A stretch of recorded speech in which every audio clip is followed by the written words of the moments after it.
Please join me in giving a warm welcome to Henry Gomez.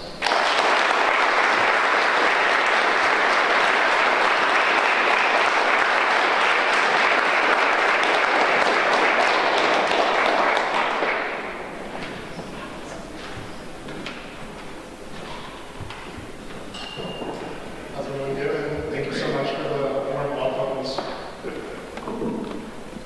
Really nice to be here in Youngstown. It was such an honor to get the invitation. I bring you warm greetings from NBC News' Medina County, Europe. Just a short hour and 5 minutes down I-76. I returned there last night after a quick family vacation at Universal Studios in Atlanta.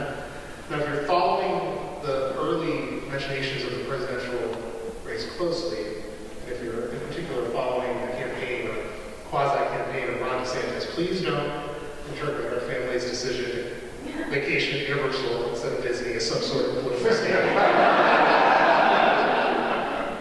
NBC and Universal are owned by the same company, so I get a pretty nice discount. Makes it really convenient to take the family down there for a few days. So we took advantage of that. But with our 5-year-old fan of Frozen and Tinkerbell, I'm afraid a Disney trip is not far off, as she'll come to hear quite a lot growing up in the Cleveland area. Wait till next year. Like I said, it's a great honor to be with you tonight. As someone who grew up watching local news here nearly every night, it's almost surreal to see all these recognizable faces. Are you station artists?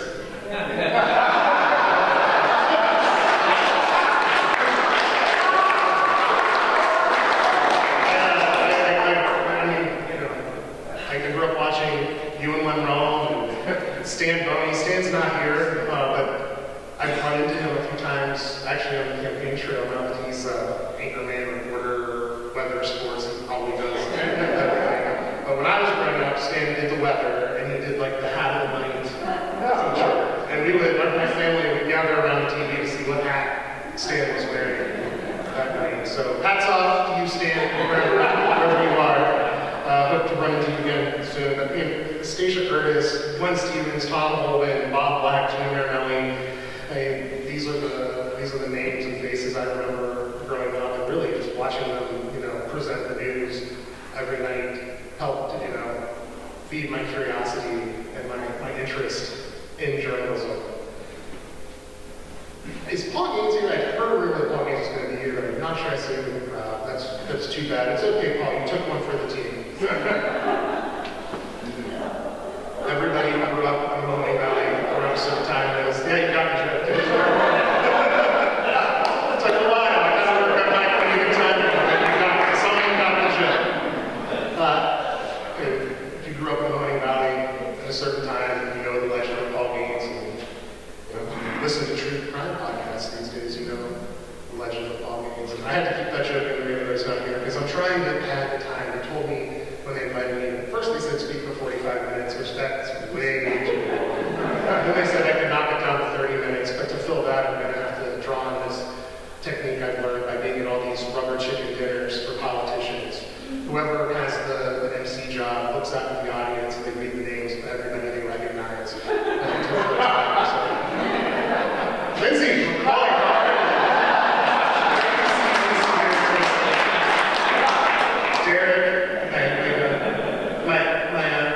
Brothers and sisters from WFMJ, it's great to see you all here. I promise I'll stop stalling. I do have to say hello to my parents who are here tonight, Henry and Lisa, my sister Desiree.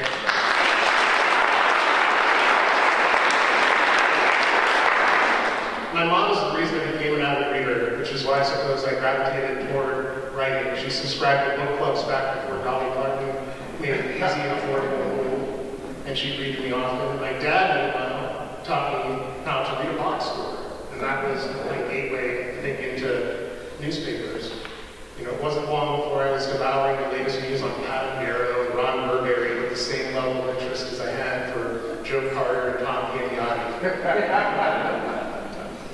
And although my bio says I got my start in journalism at the Jam Bar, I actually got my start in journalism, well, a few different starts, but one of them was at Claxon at Orban Glenwood Middle School. And my advisor from that newspaper and my 8th grade English teacher, Randy Norris, award this year, and she's at the table today. She brought students from the Portland High School Bugle, where I also had some bylines back in the day, so it's really great to catch up with her tonight. And while it was the Vindicator I read growing up, it was the Tribune Chronicle, where I would first work as a professional journalist on the night copy desk. And I had no experience when I got this job. I had none. I had an AP style book and responsibility to edit and sometimes rewrite reporters far more talented than I was. But there was one reporter whose stories the copy editors thought to read because they were so clean and so authoritative, and that was the stories of Brenda Leonard, who is now the top editor. And she's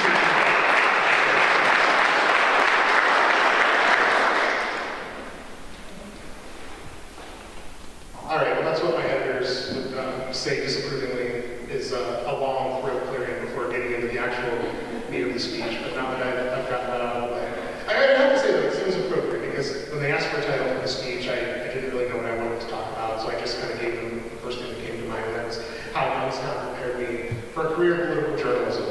And it would be inappropriate of me to launch into that without thanking those of you who were so influential in my career, whether you know it or didn't know it, not know it. I'm just going to keep coming back to you because you're like right there. And I'm just going to keep playing on you. So anyway, thank you so much. Youngstown has in so many ways shaped and strengthened my life and career in tangible and intangible ways.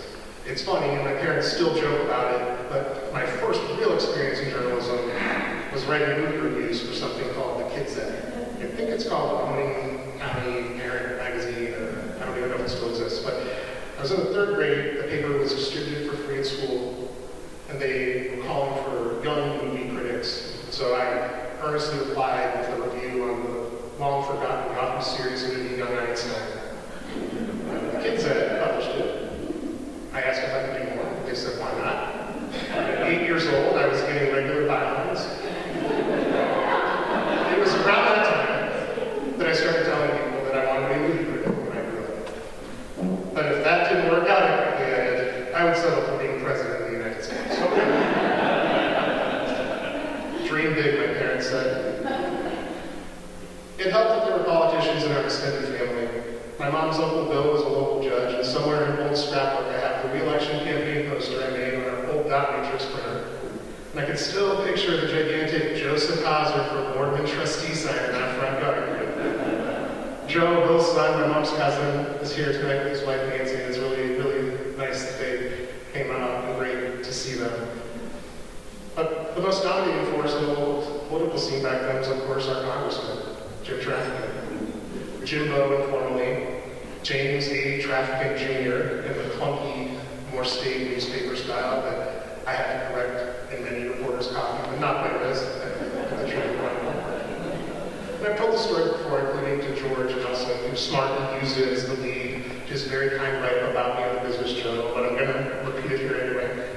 It was Jim Trafficant's Sunday morning show that really captured my attention and tuned me into politics at a young age. He was such a captivating figure. His booming voice and his loud attire, they demanded that you watch. And his unpredictability required that you hang on his every word.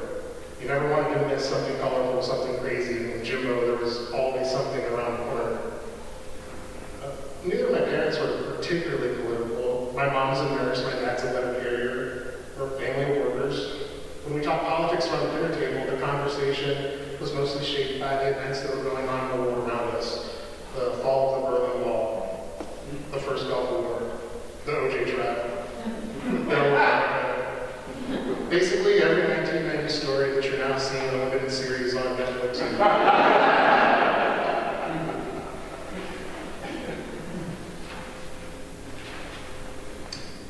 As for journalism, after moonlighting at the Kids Ed Elementary School, I recall a few friends and I lobbied Miss Ryan, as she was then known, to join the class in the 6th graders. Typically, you had to be in the 7th or 8th grade to be on staff, but we were ready to use our talents to write about everything from the latest Boys to Men CD to Mr. DePasqua's annual flashcard tournament. And yes, that was a story that I actually wrote. And although I worked for the Bugle in high school, I focused most of my extracurricular attention in those years on speech team. I competed in something called extemporaneous speaking, which should be certainly a lot better than it is right now. But it basically required me to quickly research a randomly drawn topic, something about a current event,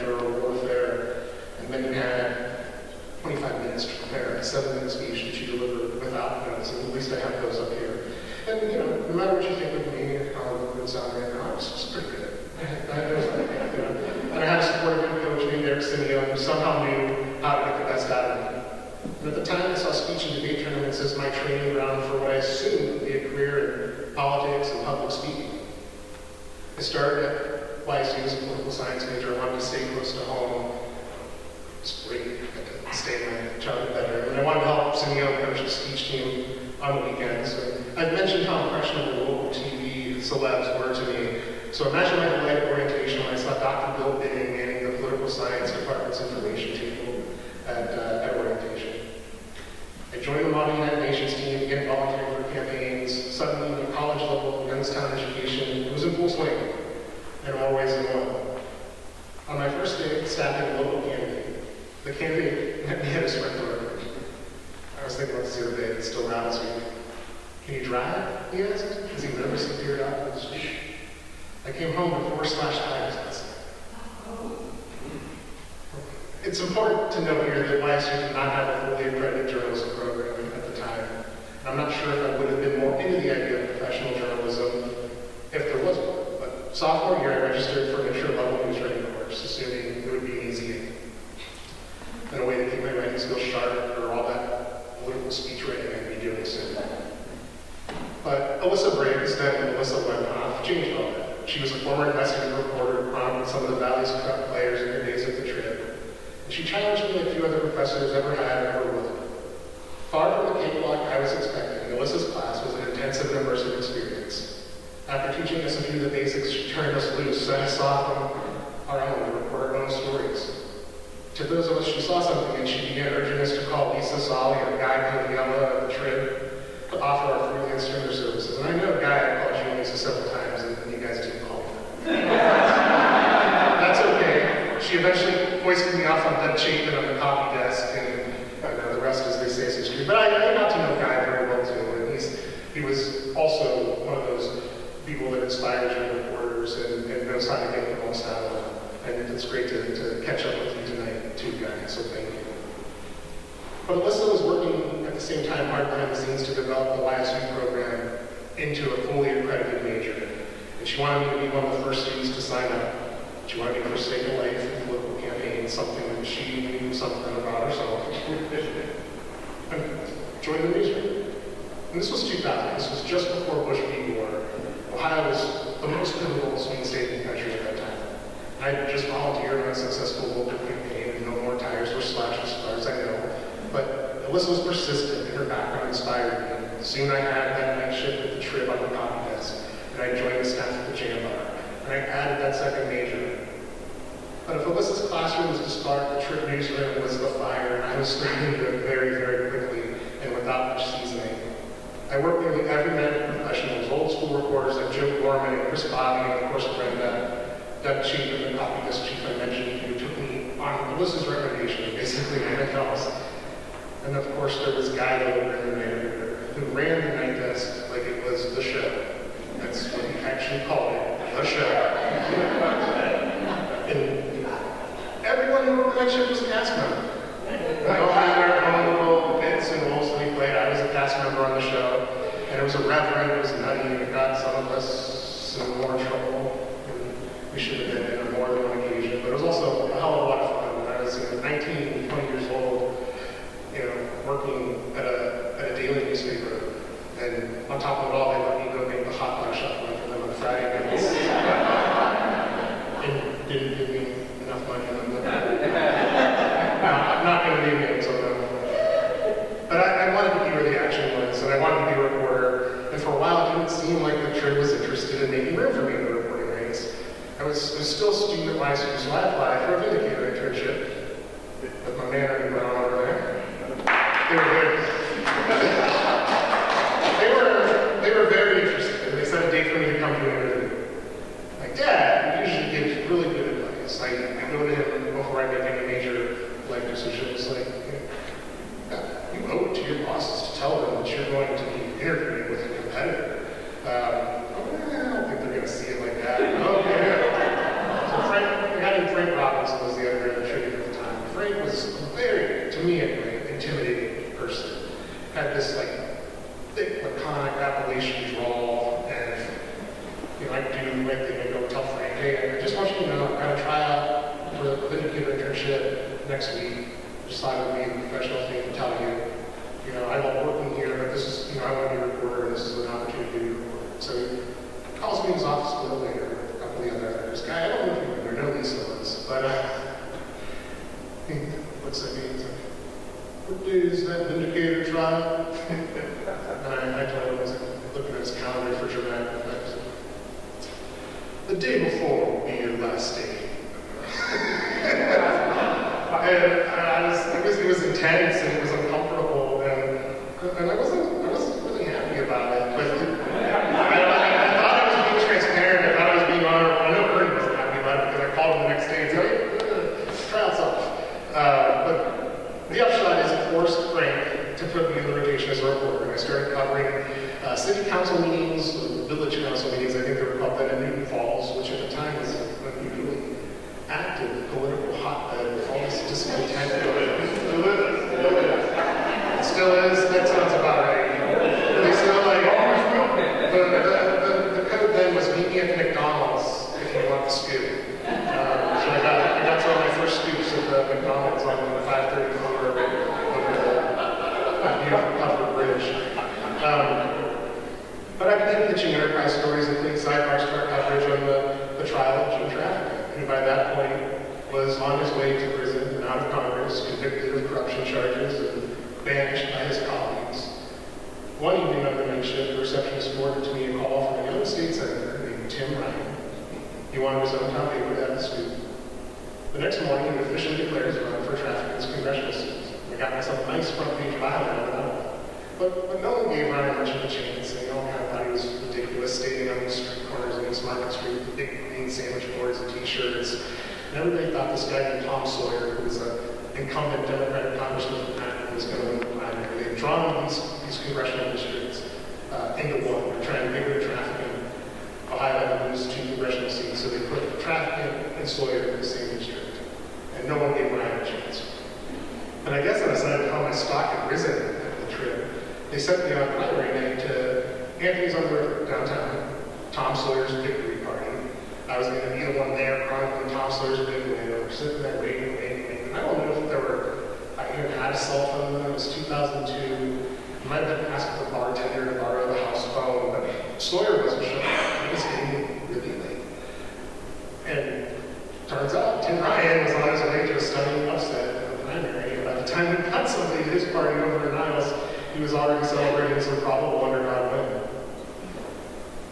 So I'd spend my days at YSU, I'd spend my nights at the Trib, finishing my poli-sci major, finishing my journalism courses, working with the JAMA as editor-in-chief.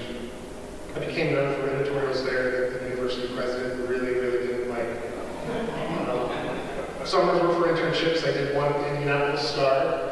I did one at the Sacramento Bee right after graduating from college. And so it was time to step into the real world. Take all the stuff that I learned from places like the Trib and the JAMA and apply it to, professional journalism. Okay, so fair warning, I have no elegant transition for where this speech is about to go. But this is where I pivot to the tale of the Democratic Party boss and the strip club manager. If there was one story Youngstown trained me to tell, this was it. Picture Don and I in the old wilderness of Mahoning Valley. I had a beard. Actually, I don't really remember what Don and I looked like, so picture me, and I already have a beard, and I had about 75 or 100 pounds. Make me the most powerful elected official in the state's most populous county, with an unrivaled power to roll out political patronage. You have Iowa County Commissioner Jimmy DeMora, who's also the Democratic Party chairman at the time. Now, in 2008, my friend, the other colleague Mark Prenti, and I were pulling string at Cleveland City Council, and we heard might be crooked. Bar and liquor store owners in his ward said that he was seeking special treatment and favors in exchange for making their liquor license appeal process go smoother. And we heard that the FBI is asking questions too. So our reporting took us into some of the seediest bars and taverns on Cleveland's west side, and eventually led us to the councilman's campaign manager, who previously had been the manager of a local gentleman's club. She just happened to have a decipherable job, paid quite a bit of money on the county payroll. But nobody knew what she did. No one. Jimmy hired her, is what we were told. Jimmy hired her. She's Jimmy's gal. So the woman admitted to us that she was a political fixer and she didn't keep regular hours. She was the classic go-school boy. She was given a county paycheck, but she didn't have to show up in an office, and she didn't really have to perform any demonstrable tasks to receive it. So Mark and I showed up at the next county commissioner meeting to ask Mark what the deal was. When we approached him during a break in the meeting, he went absolutely nuts on us. Bellowing, throwing his literal, figurative weight around, and demanded that his security guards escort us from the room. We were ejected without force, and in hindsight now, I really wish I would have made them lay their hands on me, because we were doing nothing wrong. We were at a public meeting, we were given permission to approach during the break. We had not disrupted, it was a very blatant strong-arming of our First Amendment rights. We didn't know it at the time, but the FBI was in the middle of a massive corruption investigation. It wasn't centered on Councilman Moore in City Hall after all, but rather on Jimmy DeMora and his cronies in the county administration building. The strip club manager, and look, I'm not using that term to be sensational, but I'm not using that to disparage her. This was the only job she listed on her application in the county. She didn't list campaign manager for Joe Santiago, owner of a music club. She was like, manager of, I forget the name of the club, and I've never been there for the record, but it was the only job she listed. So, she was a connective thread, and so was the councilman with all these other players in the scandal. Mark and I, along with many of our colleagues at the Plain Dealer, spent months reporting out leads, some tied into the FBI investigation at the time, others probably informed their probe. And in so many ways, it reminded me of the corruption cases in the Mahoning Valley that caught up figures like Phil Chance and culminated with Lenny Strollo and Jim Traffic. By this point, I had 12 other jobs at the Plain Dealer, first as a business writer, then as a City Hall reporter, which is how I found myself in Jimmy's sort of lair that day. And I used that experience to cover the county's transition to a new reform-style government, and I ended up making a pretty good source out of the first ever Cuyahoga County executive, who would later run, which you may recall, probably don't because it wasn't very memorable, disastrous campaign for governor. I also spent some time on special projects, mostly investigative work, that included a deep dive on a troubled monk who was stockpiling guns at the homeless shelter he ran. And as George mentioned, the series on Cleveland's police practices and procedures with regard to the use of force. I still, even today, after all the stuff I've been in politics, I'm probably most proud of the work that we did on the use of force series. It was before Tamir Rice, it was before the deadly chase with the Cleveland police that ended with, they did a Netflix show on it, but how many bullets it was. And we found all these systemic concerns within the department. The chiefs and the deputy chiefs were just blessing the use of force, even when it was excessive based on the metrics that the police department used. And at the time, no one was paying attention. The police were threatening Gabriel Merritt and I, the reporter, who were writing it. They were making their lives miserable. But finally, unfortunately, it took the tragedy of Tamir Rice and the police chase. The DOJ came in and started looking closer at Cleveland police. They really are trying to drive meaningful reform there. As adjacent as all these topics were to politics, I wasn't covering politics full time, and the campaigns that I enjoyed watching the sport remained a hobby. It took some staff reshuffling for me to finally find myself on a politics beat just ahead of the 2012 election. Ohio was still a big swing state, and my days were filled with pitches from the Obama and Mitt Romney campaigns. One highlight came in October 2012. I woke up one morning in Columbus and I interviewed Mitt Romney on his campaign bus, and then I hightailed it back to Northeast Ohio so I could participate that afternoon in the Plain Dealer's interview with President Obama at Kent State University. I got to ask both nominees for president a question on the same day, which to this day, I have not come close to replicating that. The next Republican candidate for president, I'll talk about more in a minute, never let me get near him. When I covered Biden's campaign in 2020, couldn't get near him either, and he did. He ignored most of our questions. As I got deeper into the local politics beat and the state politics beat, I found myself calling more and more on my deep reservoir of Youngstown knowledge and experiences. The Mahoning Valley's realignment from Democratic stronghold to Republican-leaning region became noticeable to all in 2016, but it struck me as far back as 2012. Eastern Ohio, from Asheville County on down, the Route 11 corridor, you might think of it as, had been slipping away from Democrats. They were winning these counties by narrow margins if they were winning them at all. I confess, I wish I had paid more attention to this split in 2016. I spent much of the lead up to that election covering Ohio Governor John Kasich's presidential campaign, and that was a fun assignment. I spent a lot of time with him and his team in New Hampshire. Lindsay was there for some of those escapades. I think one of the coolest memories I had of covering campaign politics on the presidential level was in New Hampshire, coming back from dinner with one source of the campaign, walking into the hotel lobby and seeing all the young, like 21, 22-year-old K-6 staffers, ones that are underpaid, or just basically give up everything to do New Hampshire for them. They're all sitting in the hotel lobby. We've got like a case of rapidly warming Coors Light in the middle of them. And they're sitting with this guy named Colonel Tom Moe, who was a state official in the K-6 administration, Vietnam veteran. He was in the Hanoi Hilton, the same one that John McCain was in. And Moe had been traveling with K-6 to tell his story about being a prisoner of war and warning of the dangers of electing autocratic leaders. And it was about Trump. K-6 never wanted to go there with Trump. He never wanted to make this force compete with Trump, which may seem surprising now if you watch him on CNN or his new job on MSNBC, where I guess we're now co-workers, colleagues. But Colonel Moe was the guy that delivered the attacks on Trump. So we're sitting there. The one guy hands me this warm Coors Light. Of course, I don't think I drank it. Sat down and Colonel Moe's just telling the craziest war stories for an hour, 2 hours. It's 1 in the morning. You're sitting in a crappy hotel lobby in Manchester, New Hampshire. But I'll always remember that. But again, I'm getting distracted like I was during 2016 because I'm covering John Kasich, but the real story is Donald Trump. And as rewarding as fun as it was to cover Kasich, it probably took my eye off that ball. And you can develop tunnel vision when you cover a campaign up close, and I wasn't properly processing the chatter that I was hearing about Trump back here in Youngstown. The people I talked to, friends, family, random folks, they didn't always praise Trump by name, but they would talk about his policies in rhyming tones, drain the swamp, build the wall. I wish I'd been more ahead of the curve in reporting out what I was hearing and seeing.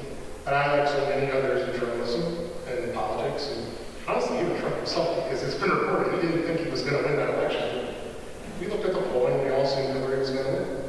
We assumed that she had popped up the win that Trump was nominated for the convention in Cleveland. Oops. and I don't mean to be glib about that. I'm sensitive to the things I could have done better in 2016. And I thought to be better in 2020. I was very fortunate to have a bigger platform then. BuzzFeed News, RIP, came calling. They wanted me to move to New York or Washington. And this was before the pandemic, before working from home became necessary at first, and then acceptable, if not, ideal later on. My wife and I were reluctant to uproot ourselves. Really, really expensive to live in New York if you didn't know. So I tried to jump in.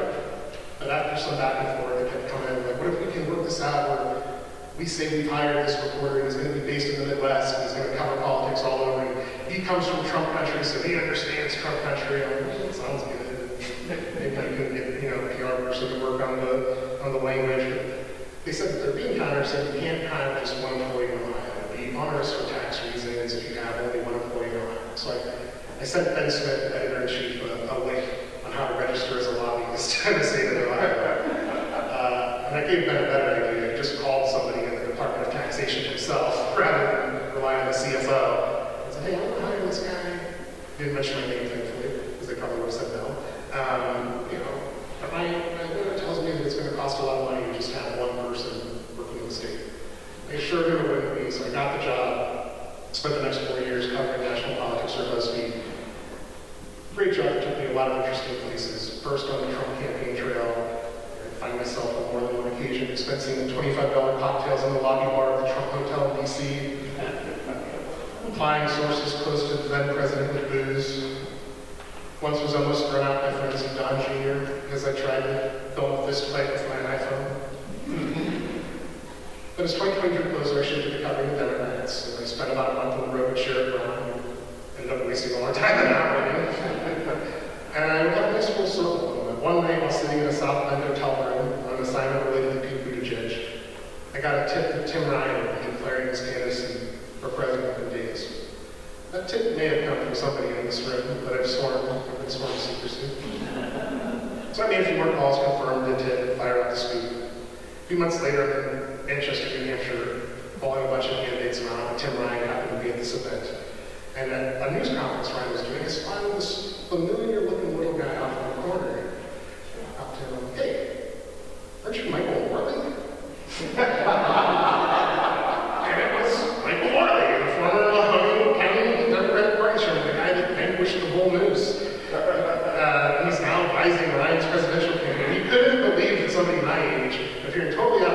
in Manchester, New Hampshire, had any idea who he was. I mentioned I remember the cartoons of him on the front page of the Vindicator where it depicted him and Don and I don't know if you remember, like, sparring with each other. And he got the biggest kick out of that. Ryan's presidential campaign didn't go anywhere, of course, but when he was getting ready to announce his run for Senate a couple of years ago, I got a much appreciated tip that helped me beat the competition and post the story first. I think I could reveal that source now. It was Michael Moore. Must have gotten a kick out of somebody remembering him from many years ago. My beat now on NBC News is the 2024 campaign. My responsibilities include Ron DeSantis, a little bit of Trump, and a lot of the Midwest. DeSantis is going to be a challenge. He's known for hating the media, or at least the legacy corporate media, like NBC. You know, he took some grief for a line in his recent book about how, though he grew up in Florida, his cultural values reflected places like Youngstown in western Pennsylvania, where his parents grew up. But you know, I truly understand that sentiment. Youngstown is a tough town. The valley at times can feel like it's brimming with anger. But there's something I've always appreciated about my hometown. It's that the people here are by and large nice. Maybe this isn't unique to the valley, but I found people to be much more available spiritually, politically, emotionally here. The people here have a story to tell, and boy, do they enjoy telling it. You know that expression, nobody picks on my little brother but me. I think that's all of us when we complain about the things that make Youngstown, Youngstown, but they're also the things that we love the most about Youngstown and probably wouldn't trade. We love to complain about the history of organized crime and political corruption here, but it's also some sort of serves as a point of pride that all of them didn't survive, right? A lot of reporters from national publications have penetrated into the valley, especially in the Trump years, and they simplify the voters in this region. We actually have a name for this type of reporting in national political journalism. They call it the Youngstown Safari. I hate it. In the wrong hands, it can be shallow and just, you know. I simply lean into my Midwest manners. I try to do this. I try to listen. I don't judge. It's not my job to tell you which belief is wrong or terrible or what. I try to treat voters as people and not as curiosities, whether in Youngstown, Ohio, or Erie, Pennsylvania, or Cresco, Iowa, or Dover, New Hampshire, or Charleston, South Carolina.